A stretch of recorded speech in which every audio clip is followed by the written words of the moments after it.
tu amor, cual ancla firme, una a ti mi corazón.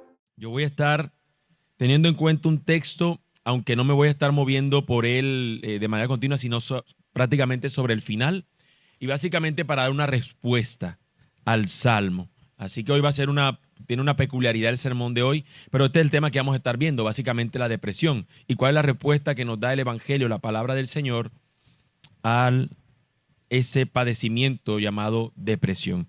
Así que vamos a orar de manera específica para pedirle al Señor que nos hable a través de su palabra y que podamos nosotros también tener respuesta tanto personal como para otros cuando atraviesan por este valle. Pero quiero que todos los presentes tengan algo en cuenta.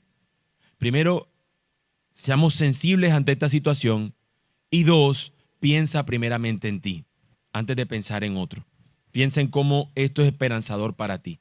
Así que teniendo esas dos consideraciones, vamos a orar. Bendito Dios, tú hoy vas a hablarme a mí por medio de tu palabra. Señor, este texto es expuesto a mí para ser consolado, pero también puedes usarme a mí para servir de consolación a otros. Así que cumple tu propósito en esta mañana, Señor, por medio de tu palabra. Muéstranos, Señor, a Cristo. Muéstranos, Señor, cómo en Él también podemos tener esperanza, aún en medio de algo tan difícil como la depresión. Ayúdanos, Señor, a ser sensibles ante un tema que es sensible, pero también sensible con aquellos que lo padecen. Llorar con el que llora, reír con el que ríe. Ayúdanos, Señor, te lo imploramos. Prepara nuestros corazones para tu palabra y que podamos nosotros ser animados hoy, consolados, confrontados, Señor, alentados, guiados, instruidos, transformados por tu palabra. Es en Cristo que te rogamos esto, Señor. Amén y amén. El ánimo del hombre soportará su enfermedad, mas ¿quién soportará al ánimo angustiado? Proverbios 18:14 en la versión Reina Valera nos dice eso. El que tiene ánimo puede soportar su enfermedad. El ánimo del hombre soportará su enfermedad, mas ¿quién soportará el ánimo angustiado? ¿Quién soportará a ese hombre cuando no tiene ánimo? O como lo dice la Nueva Traducción Viviente, el espíritu humano puede soportar un cuerpo enfermo, pero ¿quién podrá sobrellevar un espíritu destrozado? ¿Quién podrá sobrellevar a una persona cuando es su alma, su ser interior, el que está sintiéndose destrozado? Creo que esta descripción del proverbio es una muy buena descripción bíblica acerca de lo que hoy nosotros podemos llamar depresión, a lo que significa padecer depresión, sentirse como internamente destrozado, sentirse como internamente sin ánimo. Y la pregunta del proverbio sigue estando vigente para nosotros hoy. ¿Quién puede soportar ese estado de ánimo? ¿Quién puede darle fortaleza a esa condición del alma?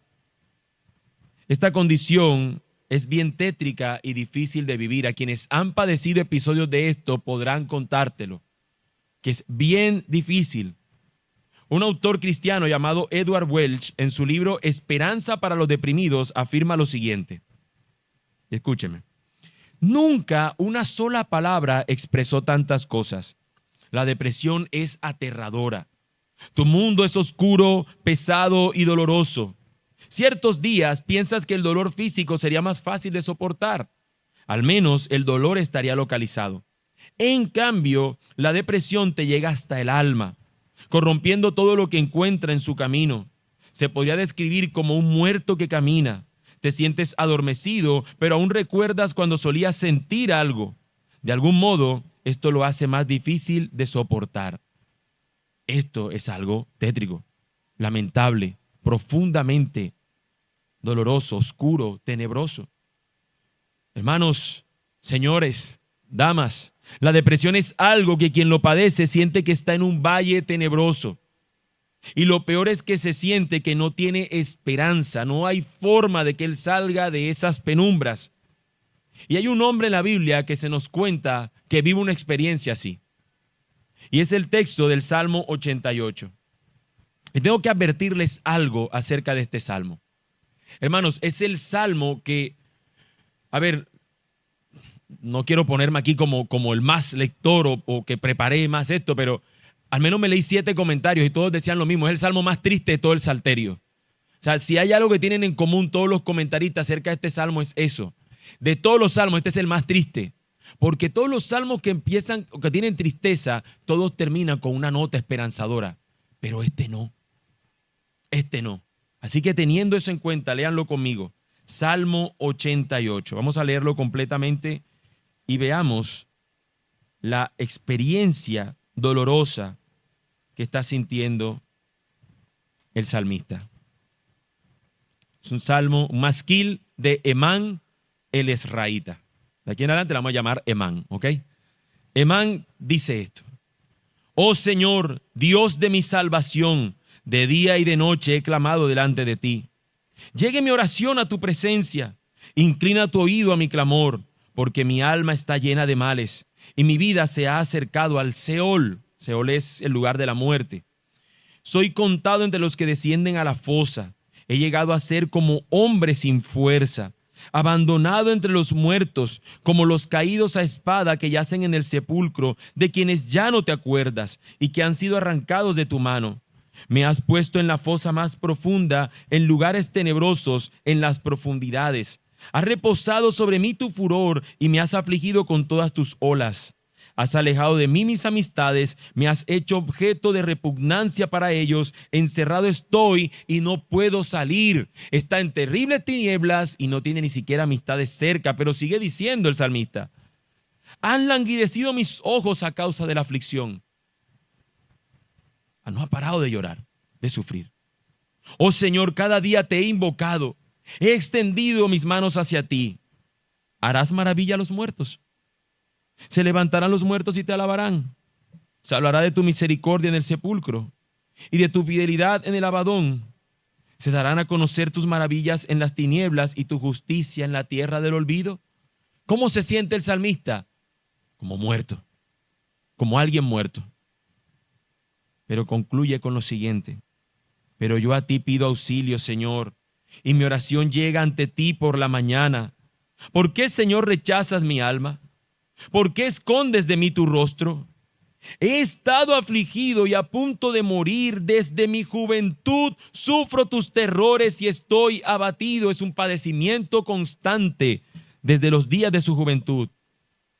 Sobre mí ha pasado tu ardiente ira. Tus terrores me han destruido. Me han rodeado como aguas todo el día. A una me han cercado. Has alejado de mí al compañero y al amigo. Mis conocidos están en tinieblas. En ningún momento hay un aspecto del decir: pero yo sé que tú vendrás a salvarme, o confío en ti que eres la roca. Sino que todo es sufrimiento. Pero una cosa hace él: no ha dejado de invocar al Señor en su sufrimiento, aunque sea este de la juventud. Creo que solo al leer el Salmo ya muchos han podido identificar con Emán. Muchos hemos podido llegar a decir: yo he vivido eso. Muchos han pasado por una larga temporada de tristeza profunda. Quizás algunos llevan años atravesando una tristeza angustiante que se vuelve y se repite, que parece que fuera como el polen ese que llega en las primaveras en las ciudades que tienen estas estaciones, y que de repente esa persona en esos tiempos cuando llega se aflige. De hecho, existen lugares donde tienen que estar cuidando a las personas mucho, porque cada vez que llega la temporada de lluvia, la depresión es angustiante a punto que piensan incluso con acabar con su vida. Como el salmista aquí está diciendo: me siento de muerte, me siento morir. Duele el vivir para el salmista. No tiene ganas de hacer nada. Y así muchas de las descripciones que el salmista menciona la padecen aquellos que sufren estas tristezas. En un mundo caído, no debería sorprendernos que exista la tristeza, que haya lugar para la tristeza. Y claramente para esa tristeza del alma que no parece encontrar alivio. Pero la pregunta, mis hermanos, sigue estando latente. La pregunta que vimos en el principio con el Proverbios: ¿quién puede soportar ese estado de ánimo? ¿Quién puede darle soporte a esa condición del alma? Bueno, si se trata de un valle tenebroso, se requerirá entonces de una luz que pueda dar esperanza. Y en este mundo muchas cosas prometen darnos esa esperanza. Pero yo a través del título de mi sermón, quiero presentar dónde debería yacer nuestra esperanza. La esperanza del Evangelio frente al valle de la depresión. Y antes de que podamos avanzar a esa esperanza, me gustaría dejar clara algunas cosas más que no dije al principio. No pretendo, hermanos, que hoy después de este sermón usted salga curado de la depresión. Esto no se trata de algo mágico, de algo instantáneo. Se trata de una confianza que crece en el tiempo. Se trata de una esperanza que apreciamos a medida que avanzamos. Tampoco, hermano, pretendo poder dar respuesta a tu asunto específico. Así que ten en cuenta aquellos que han padecido. Yo voy a hablar desde el sentido general de la depresión, pero es muy probable que se necesite de que tú consideres algunos aspectos particulares que te llevan a experimentarla. De manera que una vez más voy a ser general, pero desde esa generalidad podemos avanzar hacia lo asunto específico tuyo, pero no podemos tocarlo aquí.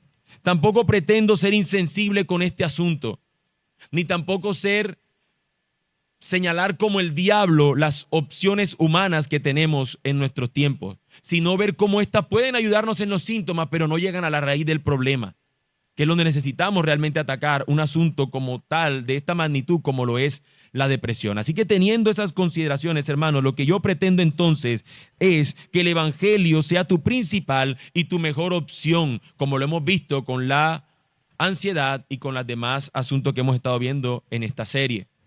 Así que mi propósito entonces, hermano, para este sermón es que tú y yo sepamos que la esperanza del Evangelio ilumina el oscuro valle de la depresión.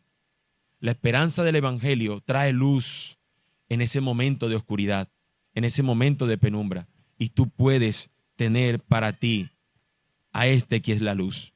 Podrás pensar que estás totalmente en oscuridad y se siente como esto. Permítame esta descripción.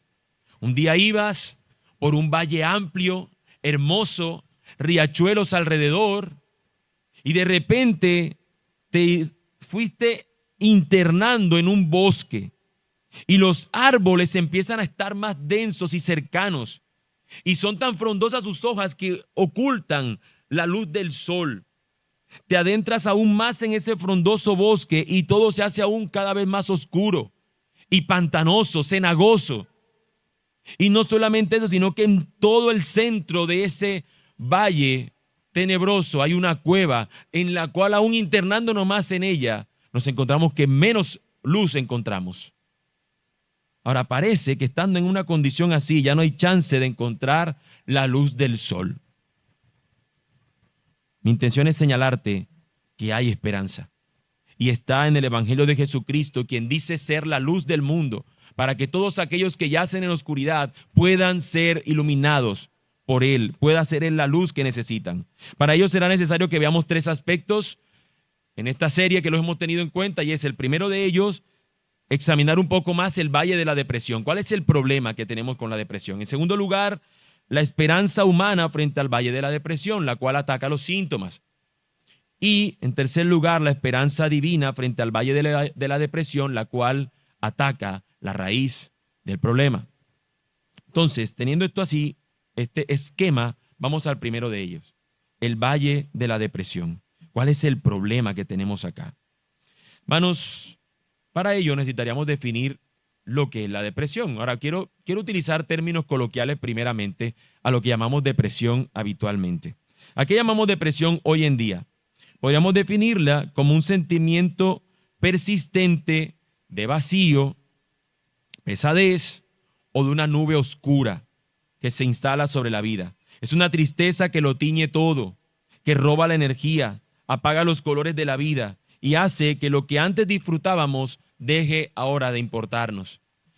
A eso es lo que nosotros llamamos depresión, que podríamos llamarlo también como una tristeza profunda que parece no encontrar salida. Así es como entendemos la experiencia de la depresión. El asunto, mis hermanos, que aquí tengo que considerar es que antes de 1980 se le llamaba depresión a otras cosas. Y es importante para nuestro estudio y para nuestro sermón del día de hoy.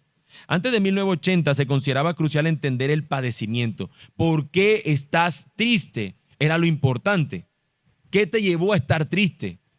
¿Qué es lo que te ha llevado a que tú estés en esa condición? Por eso, en el Manual de Consejería de 1973, define la depresión de esta manera.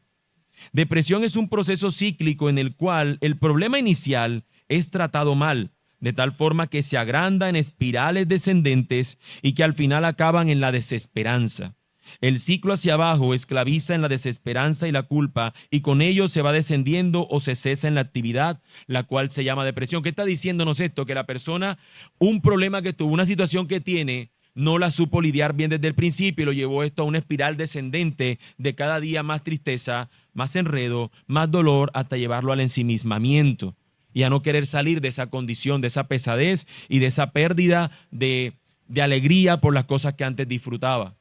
Eso se creía antes, en 1980, y en ese tiempo lo que se hacía era que las personas venían y se les preguntaba, ¿qué te ha llevado a esto?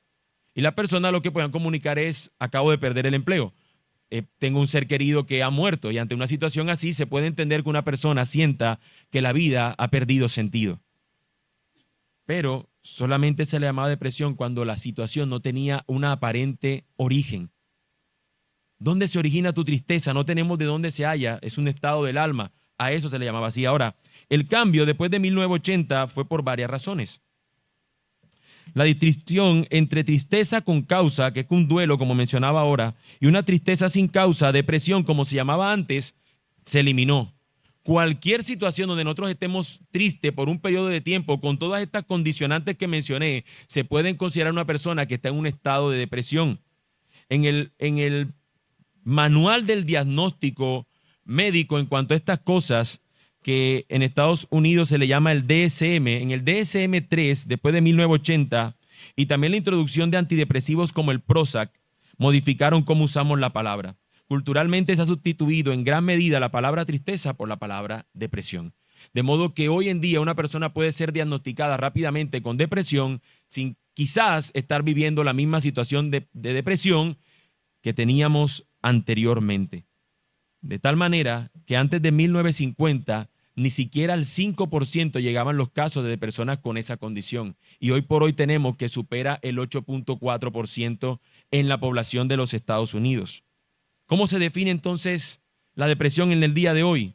Bueno, se diagnostica teniendo en cuenta lo siguiente. Y yo sé que esto es un tema técnico, pero yo he visto la necesidad de poder compartirlo para que podamos entenderlo. ¿Qué sucede el día de hoy, mis hermanos?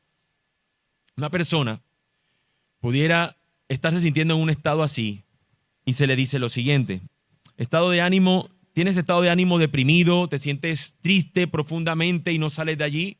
Ok. ¿Tienes pérdida de interés o de placer por las cosas que antes disfrutabas? Sí. Entonces, si tienes uno de estos dos síntomas, ya voy a usarlo de esta manera, ya puedes ser candidato para poder ser considerado que tienes depresión. Pero ¿qué se hace? Se tienen en cuenta otros síntomas más para poder definir que tienes este padecimiento. Por ejemplo, cambios significativos de peso o apetito, insomnio o dormir demasiado, agitación o aletargamiento, fatiga o pérdida de energía, sentimientos de inutilidad o culpa, dificultad para concentrarse o tomar decisiones y pensamientos recurrentes de muerte. Si la persona tiene uno de los dos primeros que mencioné y por lo menos 4 de los otros que dije ahora, puede ser considerada, diagnosticada como una persona que está padeciendo depresión. Ahora, hermanos, ¿cuántos de nosotros no hemos visto personas que se le ha muerto un hijo y siguen esa condición durante mucho tiempo? Personas que han padecido, y el diagnóstico dice que si una persona tiene estos síntomas durante al menos 2 semanas, se le pueda considerar que está en un estado de depresión. Cuando nosotros podemos ver que en 2 semanas ninguna persona se le va el duelo por nadie. Incluso hay personas que duran años en un estado de dolor profundo por lo que padecen. Así que quizás el diagnóstico a veces en algunos casos puede ser muy apresurado. Y estamos lidiando con asuntos que simplemente, hermano, si usted pierde el empleo y tiene deuda, usted va todo el tiempo angustiado. Y algunos entran en un estado de tristeza profunda por perder las cosas que antes habían adquirido. Obviamente, hermanos, podemos todos concluir que Emán padecía depresión, una tristeza que no hallaba solución y que la llevaba años viviendo con esa situación angustiante. ¿Qué solución le daríamos a su problema? Bueno, tenemos 2 opciones. La primera de ellas, enfocarnos en la causa principal, en qué es el origen de su dolor, de su aflicción, o enfocarnos solamente en los síntomas para que esa persona se sienta más tranquilo. Por ejemplo, sal de tu encierro. Por ejemplo, Duerme, por ejemplo, actívate porque estás falto de energía. Ocuparnos más en los síntomas y no llegar al problema que está en su corazón. Así que vamos a examinar primeramente esa parte, la que tiene que ver con la solución humana o la esperanza humana frente al valle de la depresión. Lo que vamos a ver en nuestro segundo encabezado. La esperanza humana frente al valle de la depresión. Creo que ya he mencionado que lo que buscan las soluciones humanas es aliviar los síntomas, el padecimiento de la persona, lo que se ve en la superficie, pero que no logran llegar a la raíz del problema. Y al igual, mis hermanos, que como lo vimos la enseñanza anterior de esta serie, nosotros veíamos que existen dos alternativas fuertes para la depresión, como lo vimos también con con el tema de estar ansiosos. Gracias, la palabra ansiedad que vimos la semana pasada. Por un lado está la medicación y por otro lado se encuentra la solución en la psicoterapia, la terapia psicológica. Ahora, como dije al principio, yo no estoy diciendo que estas cosas son el diablo. No estoy diciendo que estas cosas no tengan su utilidad. No estoy diciendo que estas cosas no pueden tener un momento en el cual se puede utilizar. Por eso dije que aquí estoy siendo general, no específico. Algunos en específico van a necesitar algún uso de estas cosas. Pero tenemos que reconocerlo, como también debería reconocerlo un médico o un psicólogo, que no puede él llegar a la raíz del problema. Y la Escritura nos presenta a dónde deberíamos nosotros apuntarle. Así que podemos más bien utilizar todas estas herramientas humanas para ayudar. Contribuyen a esto dentro de la gracia común que el Señor nos da. Ahora, de la medicina, y esto sí quiero decirlo porque está en la documentación que antes creíamos, hermanos, esto siempre está cambiante. Hasta nuestros días pensamos lo siguiente: la química del cerebro cambia y al cambiar necesitamos regularla. Pero yo no sé si usted sabe que no existe un examen que con exactitud le diga cómo está la química de su cerebro. Nos dicen, los cambios en la serotonina afectan la manera como una persona se comporta. Hermano, no hay manera de que eso pueda ser probado. En un estudio que se hizo en el 2022, se determinó que ese asunto, esa teoría, no tiene asidero. Y la tenemos desde 1980 y pico, 90 y pico, la tenemos como certísima de que tenemos que controlar las química de nuestro cerebro para poder regularlo, pero no tenemos una forma exacta de medir cómo está la química de nuestro cerebro para decir, usted necesita tantos miligramos de tal cosa. Y al tener esa situación, nosotros nos enfrentamos a una realidad. La medicina no nos puede dar la solución completa. No es solamente un asunto químico, no es solamente un asunto físico, es un asunto que va más allá, es un asunto también que tiene que ver más bien con el alma. Ahora, la medicina sí nos presenta otro tipo de soluciones, como por ejemplo supresores del estado de ánimo o algunas cosas que nos ayudan a animarnos. Si una persona está padeciendo de insomnio porque tiene varios días sin poder dormir, pudiera ser útil el consumo de ciertos medicamentos para que pueda regular su sueño. Porque evidentemente con un cuerpo afectado por no dormir, ¿cómo se puede recuperar una persona? De hecho, lo vemos en Elías, un ejemplo clásico de padecer depresión, como el Señor le dice, duerma, levántese, coma, luego lo vuelva a que se duerma, luego lo lleva a comer y luego el Señor se le revela y le viene como un viento apacible para traerle tranquilidad en medio de su opresión, de su depresión. El Señor manda un ángel para que haga estas cosas con él. Así que, hermanos, en nuestra libertad cristiana nosotros podemos tomar los medicamentos que nos recomienda un médico. Pero yo te invitaría a que tú seas un buen paciente. Pregúntale a tu médico, ¿cuáles son los efectos posibles que pueda darme este medicamento? Además de atacar este asunto, ¿qué otra cosa pudiera terminar afectando? Para prepararnos si en caso dado llegamos a padecerlo. Así que la medicina nos puede servir en muchos casos, pero como he visto, hermanos, es cambiante en sus investigaciones. Lo que antes podíamos ver como algo cierto en el tiempo va cambiando. Si alguno quiere la cita o demás, los papers que hablan de esto, yo se lo puedo dar, pero no lo traje ahora a la mano para dárselo, no es un estudio investigativo. Pero sí tenemos documentación que nos habla acerca de ello. Lo que quise mostrar con esto es, hay un sentido útil para que la medicina nos sirva, pero hay otro asunto donde no podemos ver que tiene la claridad absoluta. Lo mismo también pasa con el otro método que se utiliza para combatir la depresión, la solución humana, que es la psicoterapia. La que más se utiliza en estos casos es la llamada terapia cognitivo-conductual, la cual es muy similar, según los estudios, a los efectos que produce la medicina. Es decir, una persona en algunos casos utiliza esta terapia y le es casi equivalente a utilizar ciertos medicamentos. Ahora, mis hermanos, lo que sí genera la psicoterapia es que a largo plazo se ha visto que la mejoría de los pacientes es mayor que aquellos que consumen medicamentos. Yo estoy hablando de los datos, no son opiniones mías, estoy hablando de datos, también lo mismo, puedo compartírselo.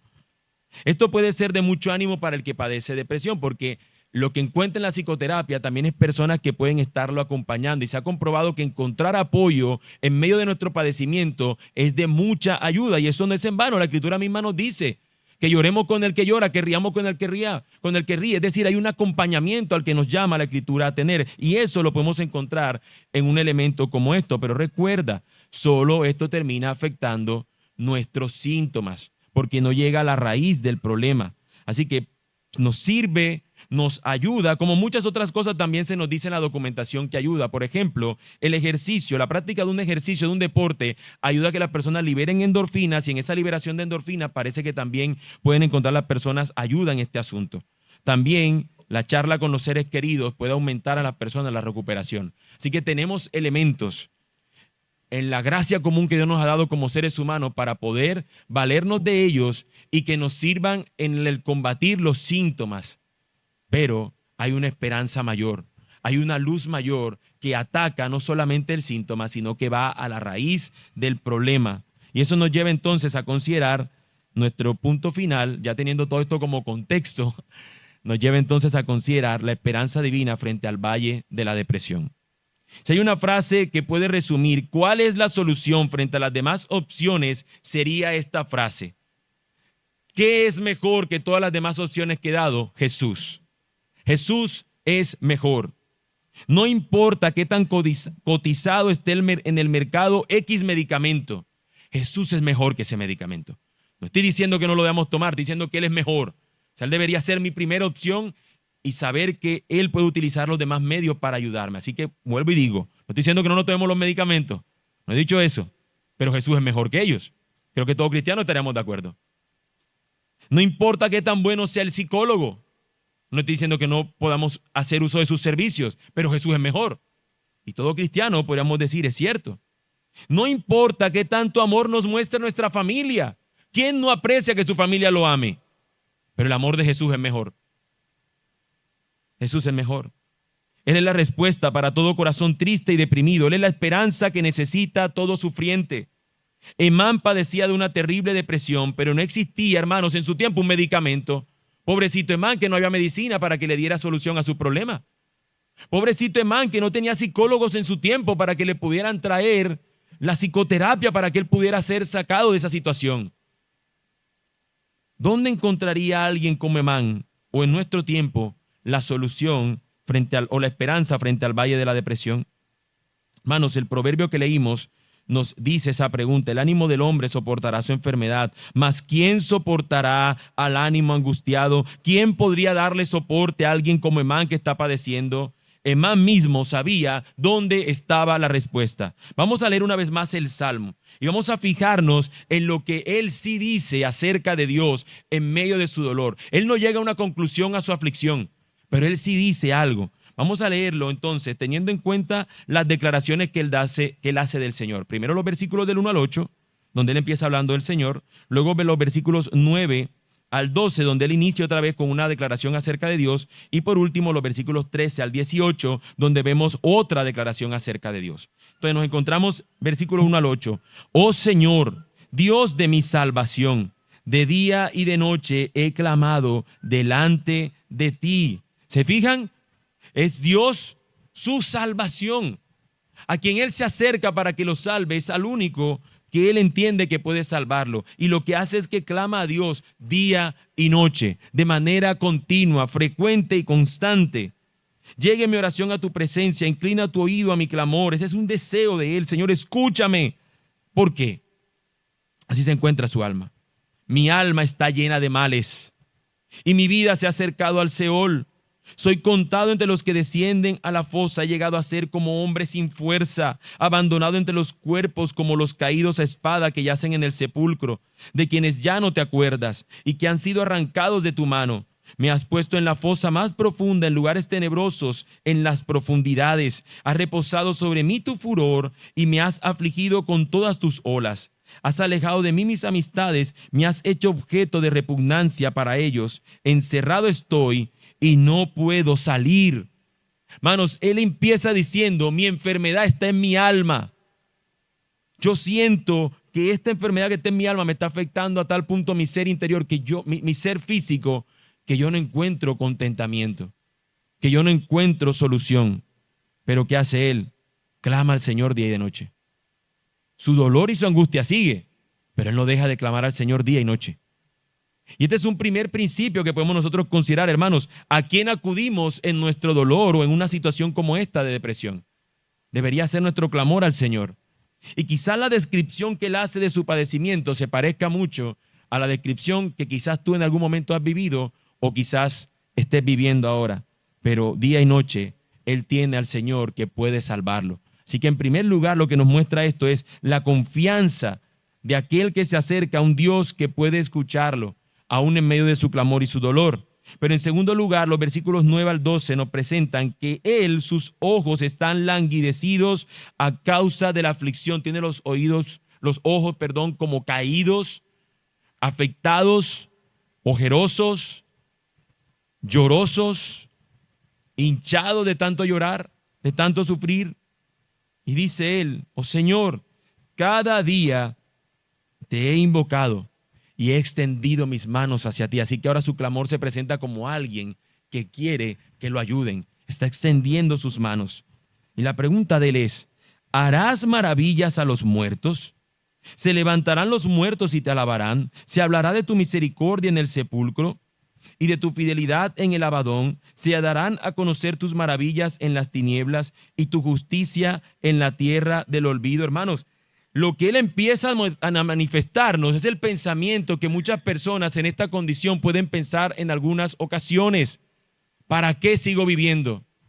¿De qué sirve mi vida?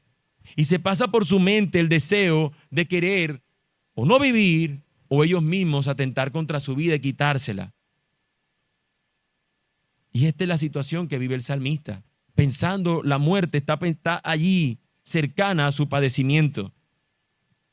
Hermano, al Dios al que podemos clamar es el único que tiene el dueño, es el único que es el dueño de nuestras vidas.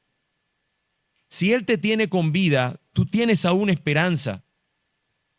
La opción de nosotros acabar con la vida no debería ser no solamente para el cristiano, sino alentarte a recordarte, en Él hay esperanza para todo aquel que sufre algo como esto. Y no solamente ello, sino que aún él se pregunta si aún si muere, ¿de qué sirve entonces? ¿Ya para qué? Y nosotros como cristianos tenemos aún una esperanza que nos dice 1 Tesalonicenses 4. Nos habla de que aquellos que están en Cristo tienen una esperanza de vida nueva, de vida eterna con el Señor. Y aquel que padece, que siente que su vida ya no tiene sentido o valor alguno, tiene que saber que Dios tiene el control soberano de su vida, está en sus manos, pero también que hay esperanza de resurrección en el Señor. Tu vida vale mucho más que lo que pueda durar aquí. Y mientras dure, tiene el valor que el Señor le ha dado. Y también, aún después de ella, hay vida eterna a los que están en Cristo. Mira, el salmista se sienta así. Y luego, él expresa, pero yo a ti pido auxilio, Señor. Y mi oración llega ante ti por la mañana. ¿Por qué, Señor, rechazas mi alma? ¿Por qué escondes de mí tu rostro? He estado afligido y a punto de morir desde mi juventud. Sufro tus terrores, estoy abatido. Dese cuenta la duración que ha tenido su padecimiento desde los tiempos de su juventud. Y no se le ha ido. Y hay personas, no sé si aquí hay alguno, pero hay personas que padecen estos estados de tristeza profundo desde años. Tienen décadas de estar padeciendo episodios constantes de sufrimientos como este tipo. Pero uno como ellos está aquí en este texto. Y lo que él no ha dejado de hacer es poder acercarse al Señor para clamar por auxilio. Clama por auxilio ante el Señor. Y él dice, Señor, tú estás rechazando mi alma. Tú estás escondiendo de mí tu rostro. Versículo 16, sobre mí ha pasado tu ardiente ira. Tus terrores me han destruido. Me han rodeado como aguas todo el día, a una me han cercado, has alejado de mí al compañero y al amigo, mis conocidos están en tinieblas. Así se siente alguien en este estado que no tiene nadie, está solo en su dolor y en su tristeza. De hecho, si alguien se le acerca, le dice, déjame tranquilo, quiero estar en paz, quiero estar solo. Y siente que todos a un Dios le ha abandonado, pero déjame decirte lo que el Evangelio nos dice también. Quien realmente fue abandonado y quien sí recibió la ira, como él se la siente, se la está sintiendo aquí, Emán, tu ardiente ira ha venido sobre mí, pero eso no es cierto. Quien recibió la ira del Señor, quien fue abandonado por Dios y dijo, Dios mío, ¿por qué me has desamparado?, fue Jesucristo. Para que ninguno de los suyos pueda experimentar jamás el abandono de Dios, para que ninguno de los suyos tenga que recibir la ira de Dios en su lugar, porque Él ya la recibió en nuestro lugar. Y no solamente eso, sino que Él fue dejado solo en la cruz, en el lugar del altar. Fue abandonado en su momento de mayor sufrimiento y lo hizo por amor a ti y a mí. Lo hizo para que tú no tengas que estar solo jamás. De hecho, cuando Él se iba y sus discípulos estaban tristes, dijo, no los dejaré solos, les dejaré el Espíritu Santo para que Él les consuele, Él sea su consolador. No está solo, mi hermano. Un medicamento nos quita el sueño. Si tenemos sueño, nos hace dormir, pero no puede llegar a la raíz del problema del por qué estamos tan angustiados. Pero el Señor nos dice, yo soy tu sustentador. El Señor nos dice que Él es aquel que no pondrá su ira sobre ti si estás en Cristo. Aunque desde la juventud estés padeciendo y el dolor no se haya ido, el Señor promete estar con los suyos y no abandonarlos hasta el final. En este mundo caído hay lugar para la tristeza, para la depresión, pero el Señor empieza a hacer una obra renovadora y transformadora en los suyos. Ningún siervo suyo está exento de padecer una tristeza como esta. David la padeció cuando pecó. Elías, cuando huyó de Jezabel, padeció esa tristeza profunda, pero en todo momento ellos vieron algo, y es que Dios estuvo allí y ellos pudieron clamar. Así que nosotros en todo momento y lugar, en una circunstancia como esta, podemos y debemos clamar a Dios. Aunque sintamos que esto es lo peor y que Dios se ha ensañado contra nosotros, no nos ha sobrevenido, hermanos, ninguna prueba que no podamos resistir. Y Dios le ha dado también a otros estos mismos padecimientos para mostrar su consuelo a otros y también a nosotros. No nos ha sobrevenido ningún asunto en el cual el Señor no pueda hacer su obra en ti. Así que si estamos en una tristeza, en una situación como esta, nosotros tenemos que saber, ninguna prueba me ha dado el Señor más grande de mi resistencia. Así que Él puede darme juntamente con ella también la salida. Quizás alguien como el salmista ha sentido la muerte ya en la oreja. Debemos recordar que solo Dios es quien determina nuestros días y que aun si morimos hay esperanza en la eternidad. También hemos visto que si aún el padecimiento es desde la juventud y nos hemos quedado solos y sintamos la ira de Dios sobre nosotros, la realidad es que Cristo es quien ha padecido todo eso para que tú y yo sepamos que no estamos solos y que Él recibió la ira en nuestro lugar. Así que hoy aquí encontramos, hermanos, razones que pueden darnos esperanza en el valle de la depresión. Estas razones, como he dicho, están en el Evangelio porque Jesús es mejor. Por tanto, la esperanza del Evangelio ilumina el corazón, ilumina el oscuro valle de la depresión, para que aquellos que se vean en tal oscuridad puedan correr a aquel que es la luz del mundo. Si estás en estas tinieblas densas, puedes correr a Él que es luz. Solo en Él hay esperanza para aquellos que en tristeza se encuentran. Muchas son las razones que podrán hacer que lleguemos a este lamentable estado. Muchas pueden ser porque una persona ha llegado a padecer depresión, pero solo una podrá llenar de esperanza al espíritu destruido. Solamente puede una darle tranquilidad, luz al corazón angustiado. Yo hoy predico este sermón no como uno que no sufre o que no pueda sufrir por esto. No vengo aquí como aquel que nunca ha estado en una condición así. No vengo aquí como alguien impecable.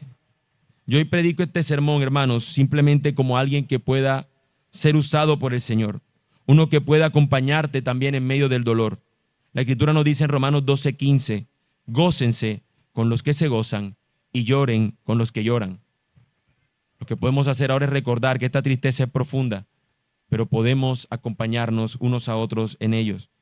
Yo, mi hermano, lo que sí puedo decirte es que nunca jamás podré cargar tu dolor. Podré llorar contigo por tu dolor, en tu dolor, pero jamás podré cargar tu dolor. Pero puedo acompañarte en medio de tu dolor. Pero también puedo hacer algo más, que es lo que he intentado hacer en mi predicación. Invitarte a que consideres al mejor, que pongas tus cargas en Él hoy, que te rindas en tu angustia, en tu tristeza profunda y corras a Él. Mateo 11, 28 al 30 dice: vengan a mí todos los que están cansados y cargados, y yo los haré descansar. Tomen mi yugo sobre ustedes y aprendan de mí, que yo soy manso y humilde de corazón, y hallarán descanso para sus almas, porque mi yugo es fácil y mi carga ligera. Hermanos, muchas veces descontextualizamos esta frase. Jesús dijo que Él es manso y humilde de corazón. Sigámoslo. Seamos como Él, mansos y humildes. Pero atención a esto. Ojo.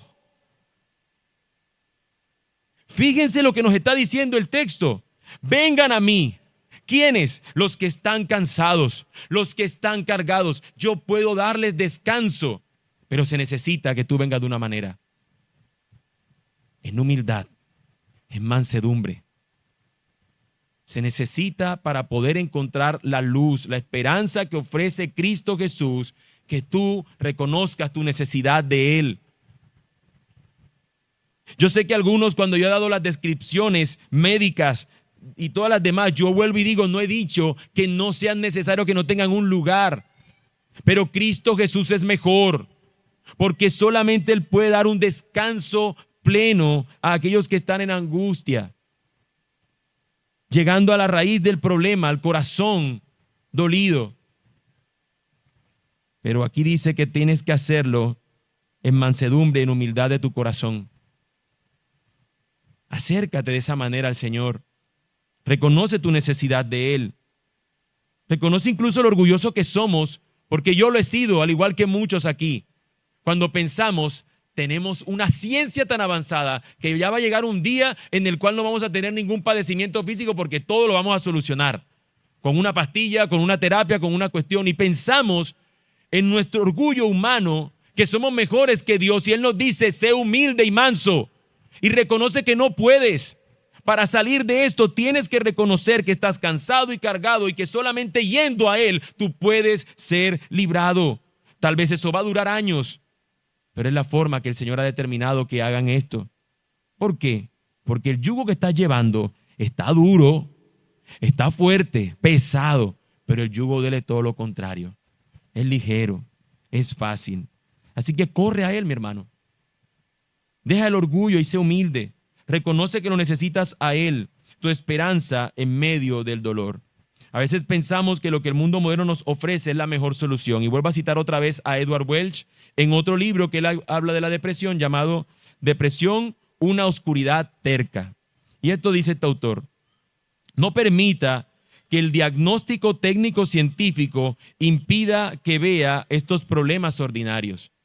Antes, cuando haya duda, espere encontrar naturaleza humana justo bajo la superficie, en forma de miedo, ira, culpa, vergüenza, celos, deseos, desesperación por pérdidas, debilidad física y otros problemas que están presentes en todas las personas. ¿Qué está diciendo él? Cuando se nos presenta una situación, vamos a responder de forma humana, airándonos, con tristeza, en depresión, en angustia. Muchas de estas son nuestras respuestas. Pero él concluye, no se desvíe. Lo que necesita no es algo nuevo, solo necesita perseverar en aplicar verdades antiguas a situaciones actuales. Hermano, yo no pude llegar a la especificación de este tema, pero el Señor en su palabra tiene tanto que decirnos acerca de cómo en nuestro padecimiento podemos encontrar nosotros luz. Lo que necesitas es la esperanza que está en su palabra. Por eso concluyo con este texto, Romanos 15:4. Todo lo que fue escrito en tiempos pasados para nuestra enseñanza se escribió, a fin de que por medio de la paciencia y del consuelo de las Escrituras tengamos esperanza.